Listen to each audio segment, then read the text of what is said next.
What's up, gang? Welcome back to another video. Today we're going to be speaking about recuts, deepers, levels. I received a few questions from you guys, and this will be the first topic that I'm going to touch on as far as like the Q&As that I got coming up. So be sure to go ahead and submit your Q&A question. You guys have been great. I got a lot of things to discuss over the next few weeks as far as lab week is concerned. You guys submitted me questions, comments, and I really truly appreciate it, and I hope you guys enjoyed lab week. Yeah, let's go ahead and get into deepers, recuts, sectioning. A few of you guys are in school, or maybe you are now in the cutting portion of microtomy when it comes to your labs, or maybe you're about to start a lab and you just want to feel more comfortable when it comes to cutting and some sectioning, because you know that is probably one of the most critical things that you guys can do whenever you're very first starting a lab job. I know whenever I started my first histology job, or even when I was in school, cutting was definitely intimidating, only because you are really just like trying to make sure that you can actually get that first section. And every block will be different as far as like whenever it's time for you to start cutting your histology blocks. You can get a block that sections really well, or you can get a block that gives you so much trouble to the point you're like, what the fuck, like how can I finally get a ribbon? And once you get that ribbon, it can be 10 minutes later, 30 minutes later, and that's probably all you've got accomplished. But guess what? At least you got something accomplished. Do not be so hard on yourselves whenever you're trying to cut a section or trying to get a ribbon, or your ribbon is just not working. That's what I'm here for. That's what troubleshooting steps are here for. And as you become more comfortable in the lab, these things will get a lot easier for you. So before we get into these troubleshooting tips, or what to do whenever you are having some issues sectioning and riveting and doing deepers and recuts, do not forget to join the gang. I got a question that said, I had the hardest time carrying over my ribbons and the hardest time cutting colon sections, but after 5 fails, I managed to get a dozen slides. So I'm happy. Well, kudos to you. I've actually responded back to you, but a dozen slides after only 5 tries. Don't forget to check out my microtomy videos. I'll leave it right up here, and at the end of this video, go ahead and go to those microtomy videos so you can see me cutting different types of sections. I have cut colon on there, placenta, some GIs, different types of tissues that I have cut, biopsies that I've cut, and those videos are on my channel as well, and they are some good resourceful tips for you guys. But as far as you are concerned, like, you're doing really good. I mean, if you know, just keep trying. That's what school is for. Just keep practicing, because those are practice blocks. Good thing too, what I probably suggest is, once you're done cutting, just melt the block down and re-embed it. Just get in the habit of, you know, not getting better at one thing than the other. So if you're seeing that you are, you know, getting good sections and ribboning is coming a little bit easier for you over, you know, the next few weeks, then probably start melting that block down and re-embedding it.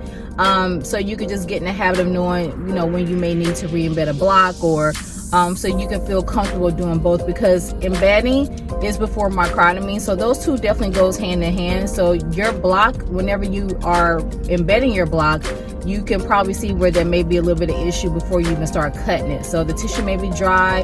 The tissue could have some staples in them that you may have to remove and, you know, and put it on top of the cassette.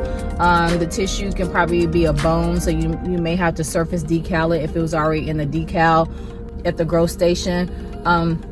You can pretty much tell if you're going to be the one embedding your block and you're going to cut your block. It gives you a good idea of what your block may cut like, or whenever you get it on the ice and you're facing your block, you can definitely see where you may need to soak it in ammonia water, or soak it in some surface decal, or you may need to re-embed it because the tissue doesn't come all the way through whenever you are in, you know, whenever you're facing it. So just try to get in the habit of not just focusing only on the ribbon, but making sure that, you know, you need a block to be embedded good first. That way, you know, the block won't have any issues whenever it gets to your ice. Another comment was from Brother Witt. He said, great video, thank you so much, I really appreciate it. Can you do a video in regards to types of sectioning, for instance, levels, deepers, and recuts? So he also had the same video idea, deeper, levels, and sections. So let's go ahead and do a little diagram when it comes to different levels that you guys may experience in the lab. Okay, so right here, this is a picture of a slide that I drew. I'm not the best artist. Okay, so I have here the name, the patient ID, and H&E. And for the small GI biopsies, I have here where I put a section right here, a section right here, a section right here, and a section right here. So these are serial sections. So that's 1, 2, 3, 4. Sometimes when you work in a lab, they may want GI sections, you know, as many as you can fit on a slide. Whenever I was starting, this used to be really difficult for me. I'm trying to fit multiple pieces on a slide the same direction. So just try to get enough practice with that, because that may be a qualification in that lab. Now let's go to another example with small biopsies. Okay, so here's example number 2.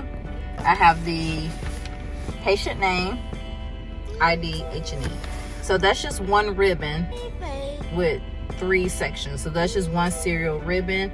So you may just have to place, you know, one ribbon on the slide.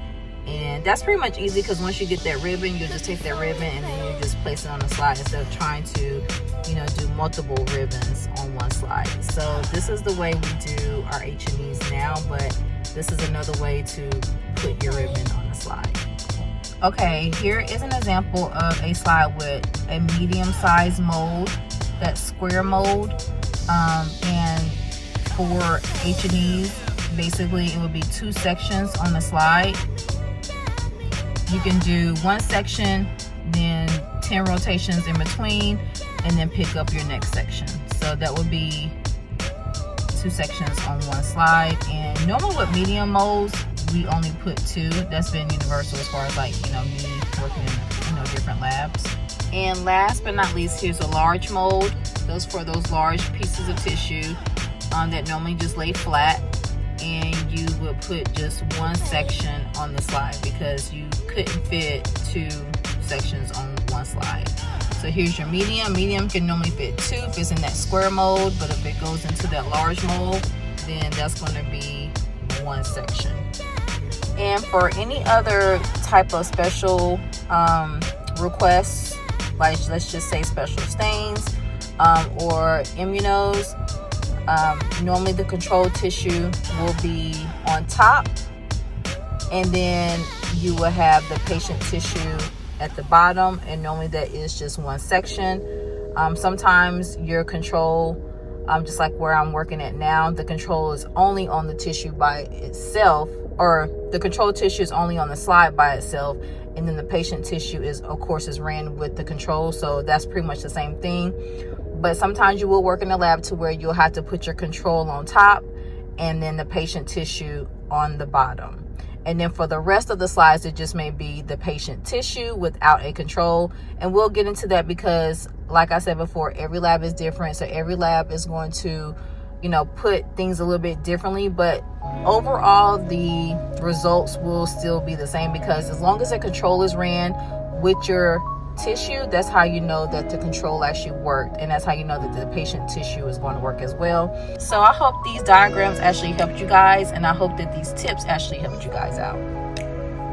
All right, gang, that's it for this video. Do not forget to turn on your post notifications bell, because I'll be posting a new video very soon. Don't forget to join the gang and subscribe to my channel, and thumbs up this video if you find this content helpful, and I will see you guys in my next video. Bye.